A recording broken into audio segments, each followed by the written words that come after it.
Hi everyone, this is Jim with JP Reacts. We come to see a former candidate talk about what politicians are saying and what they mean by that. What they mean by what they're saying and what they're not saying.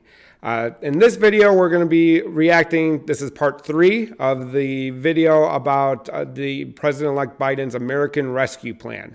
So far in part 1, which I will link to below, and part 2, which I will also link to below, we covered how we got here in the first place.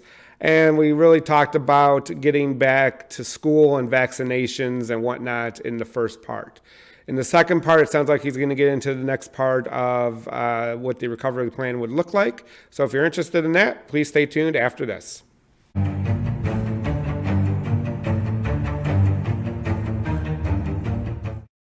Okay, so we're back and we're going to jump right into where we left off on the last video. We just finished up talking about schools, and it sounds like he's going to talk about the payments to taxpayers. Let's see what he has to say. Our rescue plan also includes immediate relief to Americans hardest hit and most in need. We will finish the job of getting a total of $2,000 in cash relief to people who need it the most. The $600 already appropriated is simply not enough. We just have to choose between paying rent and putting food on the table. Even for those who've kept their jobs, these checks are really important. You see, if you're an American worker making $40,000 a year with less than $400 in savings, maybe you've lost hours, or maybe you're doing fewer shifts, driving a truck or caring for the kids or the elderly. You're out there putting your life on the line to work during this pandemic and worried every week that you'll get sick, lose your job, or worse. $2,000 is going to go a long way to ease that pain. Yeah, I'm glad he's bringing back up the $2,000 that even President Trump wanted to give. I'm not really sure how serious he was about that because he didn't really put a lot of pressure on the Senate to make it happen. But even people that are working have been affected by this. They may not have lost their jobs. They may have had cuts in hours or whatnot, but they're taking on a lot of additional burdens and additional costs to maintain that, to make sure they can still go. So even though some people are still working, they still need the money to help pay for it. And a big majority of people in this country don't really have anything saved. So if something were to happen, either to them or to their job, they'd be in bad shape like everybody else. So it's good that he's talking about that. And that's a long systemic problem, but it's really been exacerbated by the pandemic. We'll also provide more peace of mind for struggling families by extending unemployment insurance beyond the end of March for millions of workers. That means that 18 million Americans currently relying on unemployment benefits while they look for work can count on these checks continuing to be there. Plus, there will be a $400 per week supplement so people can make ends meet. Just in case everybody's not aware, the way that unemployment works is it's a state-based program. So your state runs it, your employer pays into it, and all that good stuff. But basically, you usually only get state aid for about 6 months. Each state's slightly different, but that's the general range of where it happens. And then after that, you're basically out of luck. That's where the federal government would jump in, and it has to be approved by Congress. So right now, it's approved through March with a stipend on top of it, where he wants to extend it even further. And that's what he's talking about, the post-state version of it. So This gets money quickly into the pockets of millions of Americans who will spend it immediately on food and rent and other basic needs. As the economists tell us, that helps the whole economy grow. We'll also tackle the growing hunger crisis in America. As I speak, and the Vice President-elect has spoken to this many times, 1 in 7 households in America, more than 1 in 5 Black and Latino households in America, report they don't have enough food to eat. This includes 30 million adults and as many as 12 million children. It's wrong, it's tragic, it's unnecessary, it's unacceptable. So we're going to extend emergency nutritional assistance for 43 million children and their families enroll in the SNAP program through the rest of this year. We'll help hard-hit restaurants prepare meals for the hungry. That's going to be super key is the SNAP benefits like we talked before. There's been a lot more people that have become food insecure where they don't know where their next meal is coming from. But by increasing SNAP, that's going to help them pay for food. Another big issue is in a lot of these areas, especially areas where there are high concentrations of people of color, is food deserts. You can look that up, but basically that is an area where there isn't good grocery stores nearby or in areas where it's easily accessible. There are large swaths of this country, not just in cities, there are large swaths of this country in rural America too, where there is not a good place for people to get food.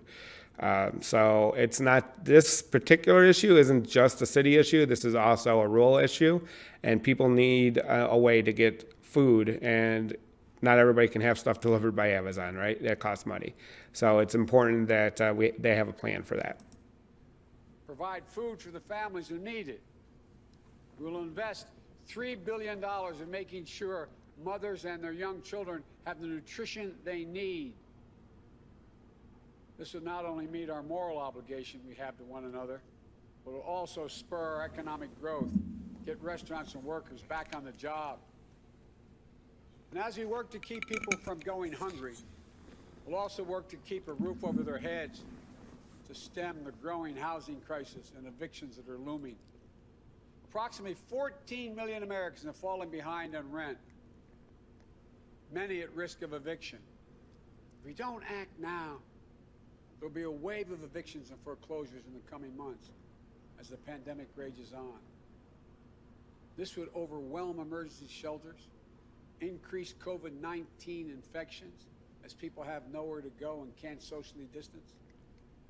Next week, we'll take action to extend nationwide restrictions on evictions and foreclosures. This will provide more than 25 million Americans greater stability instead of living on the edge every single month.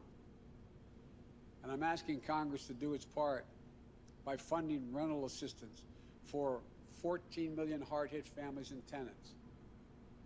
It will also be a bridge to economic recovery for countless mom-and-pop landlords. I'm glad he talked about the landlords and that there's a lot of small landlords who are only renting one property or whatever. It's like a second house that they couldn't get out of, and they ended up turning it into a rental property after the last economic crisis. But it's good to have security of where you're going to be able to live. Like he said, it provides a lot of benefits, such as not only just in general, but also for COVID social distancing. And then providing rental assistance is going to help people keep paying their rent. So landlords have that money coming in, plus hopefully there's some additional landlord assistance, so we don't see a wave of not just evictions from those places, but those places being foreclosed on by banks because they can't make their debt payments, which are often tied to their income they're receiving from rent. So hopefully we'll keep moving in that direction. Crises are straining the budgets of states and cities and tribal communities that are forced to consider layoff and service restrictions of the most needed workers. It means that people putting their lives at risk are the very people now at risk of losing their jobs. Police officers, firefighters, all first responders, nurses, educators. You know, over the last year alone, over 600,000 educators have lost their jobs in our cities and towns. Our rescue plan will provide emergency funding to keep these essential workers on the job and maintain essential services. We will ensure that vaccines are administered and schools can reopen. Vice President-elect Harris and I have been speaking with county officials, mayors, governors of both parties on a regular basis. We're ready to work with them, help them get the relief they need. Our rescue plan will also help small businesses that are the engines of our... Before he moves on to small businesses, aids to states and local governments is also very important.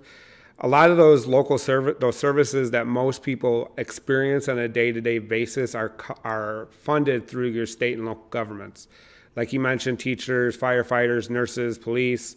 A lot of those things are funded through local governments and state governments. And with so many people being out of work, so many businesses being in either reduced or closed state, they're not getting the revenue they need to be able to fund these things.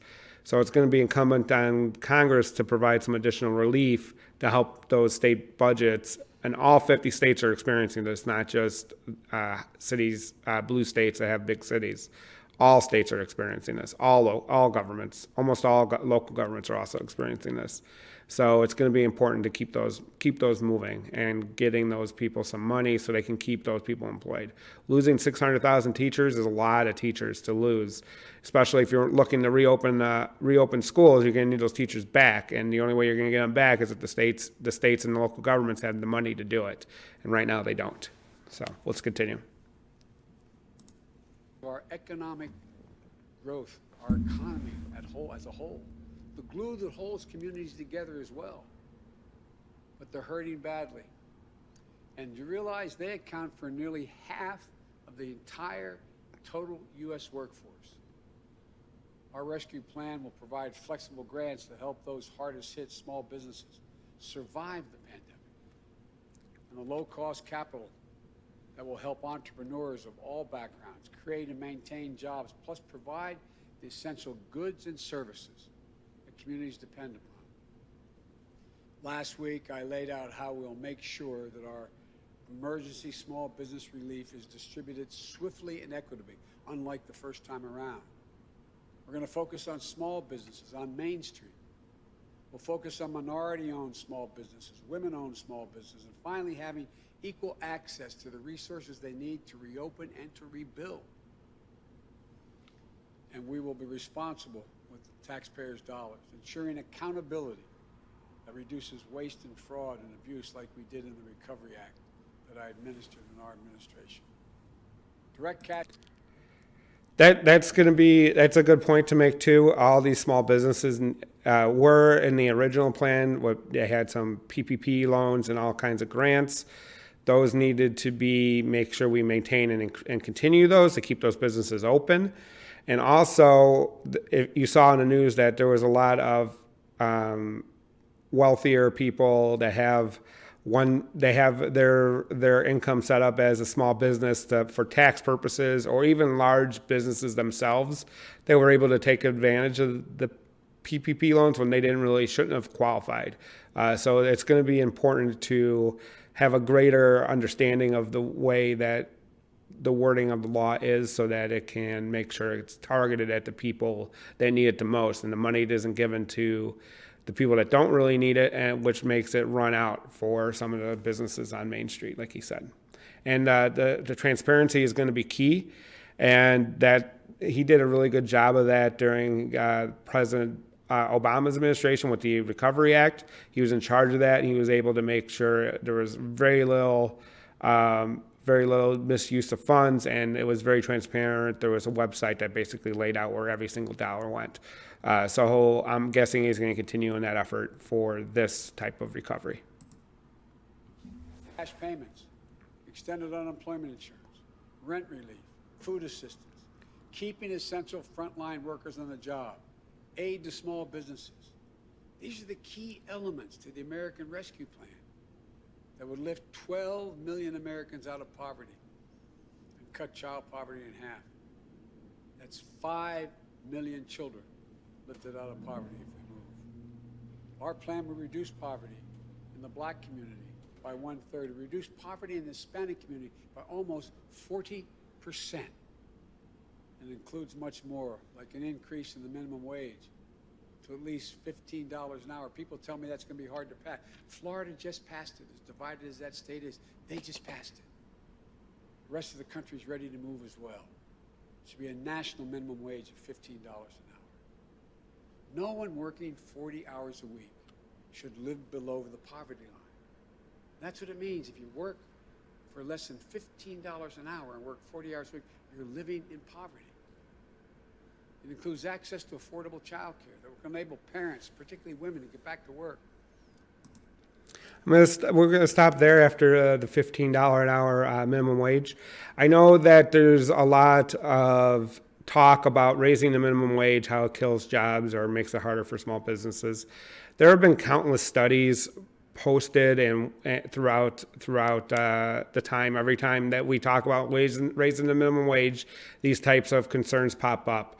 But if it's done in a way that is gradual, so right now I think the federal minimum wage is around $8, or maybe it's even $9. I'm not really sure. But if you do it gradually and ramp it up, it gives businesses time to adjust and adjust their pricing and make sure everybody is treated fairly. And there's usually an increase in jobs because when you give more money to people, they, especially on the lower end that are working minimum wage jobs, they spend that money right away into the economy and actually triggers more jobs to be created because there's more money in the economy. And it balances out the investments versus the wages problem that we have in this country.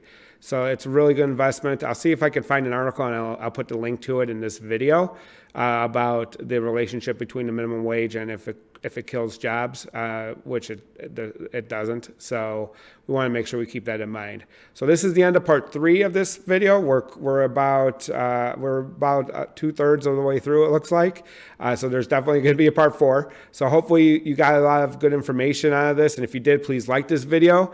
And below, please comment what you think of President-elect Biden's plan so far. He covered a lot of topics in this part of the video, so want to make sure that we're covering it. What is, out of all the topics covered in this video, what is your number one that you think is going to have the biggest impact on people and in the country as a whole?